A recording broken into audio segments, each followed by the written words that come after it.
경실련에서는요, 문재인 정부 들어와 부동산 값이 거의 10억 올랐다. 4, 5년 계속 가격 오를 것이다. 라고 지적했습니다. 들어보시죠. 엄마 아파트가 2억이었던 아파트를 20억으로 만들어놨습니다. 문재인 정부 들어와서 거의 10억이 올랐어요. 2억짜리 아파트를 20억 만들어 놓으니까 집주인은 당연히 전세가를 더 받고 싶겠죠. 전세가가 올라가는 거는 1차적으로 집값이 올랐기 때문입니다. 이게 언제까지 오를 거냐? 한 4, 5년 계속 오르겠죠, 전세가가. 전세 매물도 요즘 급감을 하고 있다는 보도가 나왔습니다. 함께 보시죠. 갈 곳 없는 이사철, 서울 전세 매물이 80% 급감했다라는 거고요. 국토교통부 부동산정보업체 아실 자료에 따르면 송파구 잠실동 전세 매물이 106개에서 10월에는 1개, 강남구 대치동의 전세 매물이 195개였다가 10월엔 3개, 흑석동에 33개였다가 0개. 자, 그리고 임대차법 개정 후에 전셋값도 2, 3억씩 급등을 하고 있다는 보도가 나오고 있습니다. 강동구로 가볼까요? 3위끌인 2차 아파트 전셋값이 6, 7월에는 6억 5천이었는데 개정 후 8월 이후에 8억 9,500으로 2억 이상이 올랐다. 잠실 우성 아파트는 6월, 7월 경우 7억 5천이었는데 개정 후에 8월에는 9억 8천. 억소리 나죠? 2억 이상 올랐고요. 성동구 금호동의 벽산 아파트는 6, 7월에는 5억 3천이었는데 개정 후 8월 이후에는 7억 5천만 원으로 역시 2억 이상 전셋값이 올랐다라는 얘기가 나오고 있고요. 내년에는 전세난이 더 심해질 수도 있다는 전망도 나오고 있습니다. 조선일보 보도인데요. 부동산 124 집계에 따르면 내년 서울 아파트 입주 예정 물량이 올해의 절반 수준이어서 정부가 대출을 조이고 있고 공급도 절반으로 줄어들고 있기 때문에 자 전세로 풀리는 집이 굉장히 소수일 가능성이 크다. 그래서 전세난이 더 심해질 수 있다는 우려도 현재 나오고 있는 상황입니다. 박지원 대변인, 사실 국민들이 느끼는 건 대한민국 경제부총리도 저런 어려움을 겪는데 힘없고 돈 없는 우리 같은 서민들은 전셋값 제대로 구할 수 있을까, 전셋집, 이런 걱정이에요. 기본이잖아요. 사는 게. 집이 있어야 뭘 어떻게 하는데 내 집 아니어도 좋고 전셋집이어도 좋고 다만 아직 뭐 반전세 월세까지도 좋은, 그럼 마음 편하게 좀 있을 수 있는 집 좀 하나 해달라고 하는데 3년 전이니까 8.2 대책부터 해서 최근에 8.4 대책까지 뭐 전문가들이나 언론은 24번이라고 하고 김용민 장관은 4번이라고 주장하는데 뭐 그 논란은 차치하고라도 결국엔 처음부터 돈 적게 갖고 갭 투자해서 뭐 일부에서 싹쓸이 부동산 투자했으니 이거 풀면은 다 해결된다라고 했던 8.2 대책부터 지금까지 와서 쭉 했던 모든 부작용이 종합적으로 저는 홍남기 부총리한테 다 나타나고 있는 거 아닌가라는 생각이 듭니다. 지금이라도 우리 마지막 그 그래프 봤습니다만은 내년 수도권 입주 물량 더 떨어진다는 거 아니에요. 시장이 원하는 집을, 수요자가 원하는 집을 찾아갈 수 있도록 조치를 취하면, 친시장적으로 조치를 취하면 되는데 왜 여기 두들겨 막고 저기 두들겨 막아서 결국에는 집도 못 사고 전셋값은 저렇게 폭등하는 이런 현상을 만들었는지 잘 모르겠어요.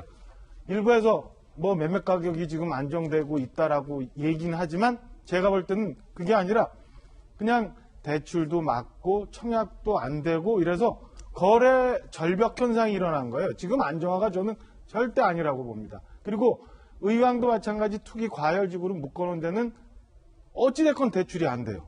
대출이 안 되다 보니까 전세라도 구해야 되는데 전세는 또 전세 얻고자 하는 세입자들 보호해주겠다고 그런 지역에서 전세 대출은 또 일부 가능하게 해놨어요. 그러다 보니까 전세 대출이라도 얻어갖고 살려고 하니까 그쪽에 돈이 몰려서 전세가가 또 올라가는 거예요. 경실련에서 얘기하는 것처럼 이런 식으로 놔두면 향후 4, 5년간 전세가는 계속 오르고 거래는 안 되고 청약하고 싶은 사람 청약도 못 받고 매매도 안 되고 매수도 안 되는 이런 상황이 저는 계속 될 거라고 보여지기 때문에 지금이라도 솔직하게 얘기하고 원하는 수요자가 국민들이 원하는 집을 좀 만들어줄 수 있는 방법을 만들고 이게 거래가 원활히 될 수 있어서 차근차근 저축하고 차근차근 청약하면 내 집 만들 수 있는 그런 정상적인 과정으로 좀 정부가 이제는 부동산 정책을 좀 만들어줬으면 하는 그런 바람이 있습니다. 박수현 대변인. 예, 옳으신 말씀입니다. 부동산 정책에 어떤 하나의 답이 있는 게 아니거든요. 여러 가지 측면을 봐야 되고 대개 뭐 여야 할 거 없이 전문가 할 거 없이 해결책의 하나로 지목하는 것이 공급의 확대. 공급. 많이 짓자. 좋은 집들을. 그렇습니다. 공급의 확대인데 이 택지를 지정하고 나서 공급이 수요자의 손에 들어가기까지 보통 7, 8년, 길게는 10년 걸린다는 거 그렇군요. 아니겠습니까? 그렇기 때문에 안정적인 수도권 택지 공급이 굉장히 중요한데 제가 이 문재인 정부가 뭐 다른 정부의 탓 때문에 이렇다는 것이 아니라 이런 것들을 함께 살펴봐야 된다는 측면의 이야기를 하면요. 참여정부 때 수도권의 택지 공급 물량이 4,800만 평이었습니다. 그리고 이명박 정부 때 1,900만 평이었어요. 그리고 박근혜 정부 때 300만 평으로 거의 없습니다. 자, 그러니까 문재인 정부에 와서는 다 소비해놓은 그 끝에 택지라는 게 없는 거예요. 그렇기 때문에 급히 1,600만 평의 택지를 막 급히 만들고 있는 중이에요. 그렇다고 해서 이것이 전 정부의 뭐 택지 공급을 준비를 안 한 탓이다. 그런 이야기를 드리는 게 결코 아닙니다. 그러나 이 부동산 문제가 종합적으로 공급의 측면과 그다음에 지금 박정아 대변인 말씀하신 대로 맞춤형으로 그때그때 할 수 있는 여러 가지 정책들을 통해 할 수 있는 게 있거든요.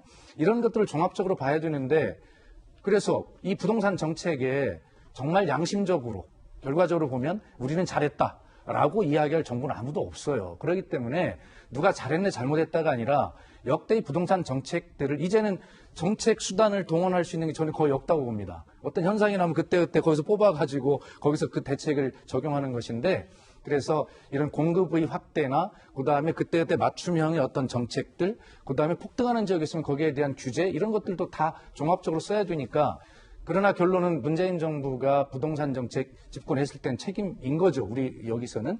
그러나 하여튼 지금 제가 이 부동산 3법의 도입은 잘했다고 보고 거기에 나오는 이런 부작용들을 일반화되지 않도록 거기에서 빨리 어떤 보완 대책을 마련하는 것이 문재인 정부가 할 일이다 이런 생각을 합니다. 예. 자, 전세난 일 겪고 있기 때문에 이제는 이런 일까지 일부에서 벌어지고 있다고 합니다. 자, 한번 살펴보시죠. 요지경 일인데 세입자가 거액 위로금을 요구하는 일도 일부 나오고 있어요. 서울 아파트 집주인 A씨가 최근 세입자로부터 제가 집 비워줄 테니까 이사비로 3천만 원 달라라는 것을 요구받았다고 합니다. 이 보도에 따르면 A씨는 1,000만 원으로 합의하시죠, 집주인이 라고 제안했지만 성사 가능성 미지수다. 세입자가 집 빼주는 조건으로 3천만 원을 요구해달라. 그리고요, 두 번째 사례는 본인의 아파트를 입주하려는 집주인이 세입자에게 이사비 1,000만 원 달라라는 것을 요구받았다고 합니다. 그러자 이 집주인이 본인의 집에 들어가기 위해서 양주 한 병 사들고 세입자 만나서 겨우 700만 원으로 깎았다. 내 집에도 내 맘대로 못 들어가는 법 만든 정부가 원망스럽다라고 보도를 하고 있고요. 세 번, 집주인의 정반대로 신종갑질 사례도 보도되고 있습니다. 성파구 아파트 전세에 거주하고 있는 세입자가 전세금을 6억에서 9억으로 올려달라 합의 중이었는데 전월세 상한제 따라서 전세금을 5%만 올렸다라는 내용의 이명계약서 안 쓰면 우리 아들 내외를 실거주시키겠다. 이명계약서 쓰고 많이 올리든가 그 싫으면 나가든가 라고 통보를 했다고 합니다. 두 번째, 최근 용산구의 한 아파트 전셋집을 둘러본 D씨가 전셋집 둘러보고 5만 원을 줬다고 합니다. 전셋집 보는 명목으로. 명목은 코로나 방역비. 같은 날 집 본 사람이 네 팀이었으니까 집주인은 20만 원을 집 보여주고 돈을 번 겁니다. 정영춘 변호사님, 임대차 3법 이후에 발생한 일들인데 이런 거 어떻게 해야 됩니까? 진짜 요지경인데. 나쁘다고 보여져요. 나빠요. 5만 원이면 뮤지컬 볼 수 있는 그런 건데. 집주인도 나쁘고 세입자도 나빠요. 근데 3천만 원 요구했다고. 어떤 생각이 드냐면 우리 사회가 정말 각박해졌구나. 왜 각박해졌냐면 사람들이 다 힘든 거예요. 내가 힘들지 않고 여유가 있어야 다른 사람들한테 배려를 할 수가 있는데 내가 다른 사람들을 배려해 줄 만큼 그런 여유가 없는 거죠. 왜냐하면 내가 나가야 되는데 나가려고 보니까 전셋값이 막 2억, 3억씩 올라가 있단 말이에요. 그러면 나만 피해를 볼 수는 없다. 그러면 누구한테라도 이것을 전가를 갖다가 시켜야 된다. 이런 생각들을 할 수밖에 없는 것이 아닌가. 사람은 기본적으로 이기적일 수밖에 없는 거잖아요. 그래서 이런 현상이 벌어지고 있다는 것에 대해서는 지금 정부가 정말로 이렇게 귀담아서 듣고 또 생각하고 그래야 될 것 같은 게 제가 어떤 웃긴 말을 그 댓글을 갖다가 봤냐면 만약에 정부가 시장을 이길 수가 있었다라고 한다면 고르바초프가 아직도 소련의 서기장하고 있을 것이다. 예. 그런 이야기를 갖다가 하더라고요. 저는 시장을 이길 수 있는 정부는 존재할 수가 없다라는 생각이 들고 시장이 훨씬 더 똑똑하거든요. 집단지성 아니겠습니까? 그러니까 시장의 경제 법칙에 맞는 경제 법칙에 부합하는 그러한 경제 정책을 마련해야 되는 것이 정부의 책무다. 이렇게 생각을 합니다. 여러 패널들의 의견도 전해드렸습니다.